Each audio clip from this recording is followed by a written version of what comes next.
Bismillahirrahmanirrahim. Assalamualaikum warahmatullahi wabarakatuh. Perkenalkan, nama saya Gita Agus Igunaning, NIM 215-33446, kelas Teknik Informatika 2B.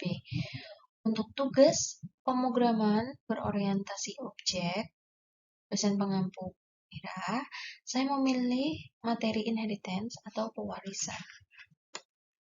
Definisi inheritance. Inheritance atau pewarisan merupakan salah satu dari 4 pilar PBO. 3 lainnya yaitu encapsulation, polymorphism, dan abstraction. Tapi kali ini kita cuma akan membahas inheritance saja. Konsep inheritance diibaratkan hubungan antara orang tua dan anak. Inheritance didefinisikan saat membuat kelas. Satu kelas bisa memiliki banyak keturunan. Dari banyaknya kelas bisa jadi hanya berasal dari satu kelas. Kelas orang tua bisa disebut kelas induk, superkelas, atau base class. Sedangkan kelas anak atau yang menerima pewarisan disebut subkelas, derived class, atau head class. Superkelas yang mewarisi dibuat sebelum subkelas atau yang akan diwarisi. Subkelas akan memiliki semua properti dan metode dari superkelas dan dapat memiliki properti dan metode selainnya dari superkelas miliki. Ibaratnya, kelas orang tua ini sebagai template. Kita tidak perlu menuliskan properti dan metode ulang, kita tinggal menambahkan apa yang subkelas butuhkan saja. Berikut ada hubungan hak aksesnya. Private, variabel dan metode yang dideklarasikan hanya bisa diakses oleh kelas yang mendeklarasikan variabel dan metode tersebut. Untuk protect, memiliki kemampuan akses yang lebih besar daripada private. Protect feature dari suatu kelas bisa diakses oleh semua kelas dalam satu package. Kalau public sudah jelas bisa ya. Nah, kenapa kita butuh inheritance? Fitur code reuse.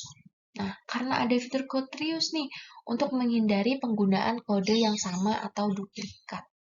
Gitu. Memudahkan pembuatan kelas yang lebih spesifik. Yang ketiga, dapat membuat program kompleks dengan kode program yang tidak terlalu kompleks.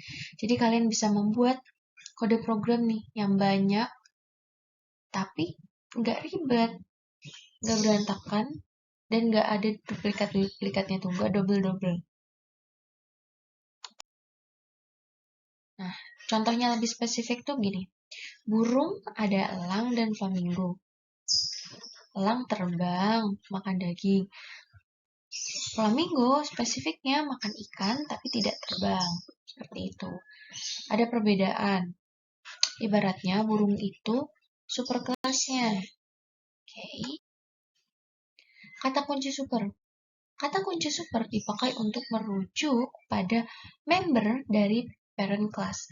Sebagaimana kata kunci this yang dipakai untuk merujuk pada member dari kelas itu sendiri. Format penulisannya sebagai berikut. Super.data_member merujuk pada data member pada parent class. Super.function_member merujuk pada function member pada parent class. Super merujuk pada konstruktor pada parent class. Kalian bisa lihat di sini, ini ada contohnya. Ya, lanjut. Extend. Dengan inheritance, kelas yang baru atau subkelas akan mirip dengan kelas yang lama atau superkelas atau parent kelasnya, namun memiliki karakteristik yang baru. Dalam Java, subkelas hanya bisa memiliki satu superkelas atau single inheritance, sedangkan superkelas bisa memiliki satu subkelas atau lebih. Untuk menerapkan inheritance, digunakan statement extend. Boleh dikatakan bahwa suatu subkelas adalah tidak lain hanya memperluas extend dari parent kelasnya. Bisa dilihat di sini diagram, bangun datar ini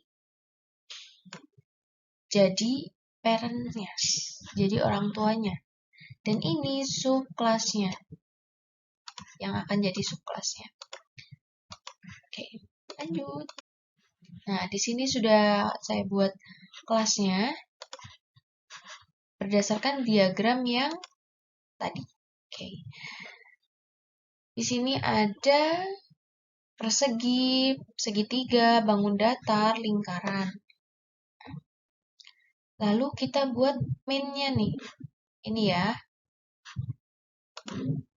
Main-nya ini kita buat. Ini main-nya itu sebagai anaknya. Nah, tapi kok outputnya kayak gini nih. Menghitung keliling bangun luasnya. Kenapa hasilnya begitu? Karena yang kita panggil sebenarnya adalah metode luas dan keliling milik superkelas bangun datar. Objek subkelas dari bangun datar belum memiliki metode luas dan keliling. Akhirnya mengambil dari milik superkelas. Nah, tadi kan kita lihat nih dari subkelasnya belum ada. Nah, jadi kita nih memanggil dari yang superkelas. Begitu. Kapan nih kita butuh inheritance? Kita baru perlu menerapkan inheritance saat kita jumpai ada suatu kelas yang dapat diperluas dari kelas lain. Lanjut kita bahas method of reading. Method of reading dilakukan saat kita ingin membuat ulang suatu metode pada subclass. Method of reading dapat dibuat dengan menambahkan anotasi override di atas nama metode atau sebelum pembuatan metode. Nah, ini contohnya. Override. Nah, ini juga override. Ini kelas persegi. Kita menulis ulang metode luas dan keliling di subkelas. Nih, jadi kita menuliskan ulang. Dalam rumus luas dan keliling lingkaran, kita menggunakan konstanta mat pi 3,14 yang sudah tersedia di Java. Nah, ini jangan lupa menuliskan ulang. Untuk segitiga, kita hanya melakukan override terhadap metode luas saja, karena metode keliling luas segitiga memiliki banyak rumus yang berbeda-beda. Bisa diturunkan lagi ke kelas segitiga siku-siku, segitiga sama kaki, segitiga sama sisi, karena segitiga banyak. Oke, lanjut. Berikut merupakan subkelas yang tadi kita sudah lihat inputannya, mengeluarkan hasil outputan keliling dan luas. Nah, setelah kita tambahkan override dan extend, akan menghasilkan outputan seperti ini. Langsung jawabannya, langsung menghitung keliling bangun datar, luas persegi berapa, keliling persegi berapa, luas lingkaran berapa, persegi panjang berapa, keliling persegi panjang, luas segitiga, dan sebagainya. Ya, saya rasa cukup. Semoga mendapatkan nilai yang memuaskan. Mohon maaf bila ada kurang lebihnya. Billahi taufiq wal hidayah. Wassalamualaikum warahmatullahi wabarakatuh.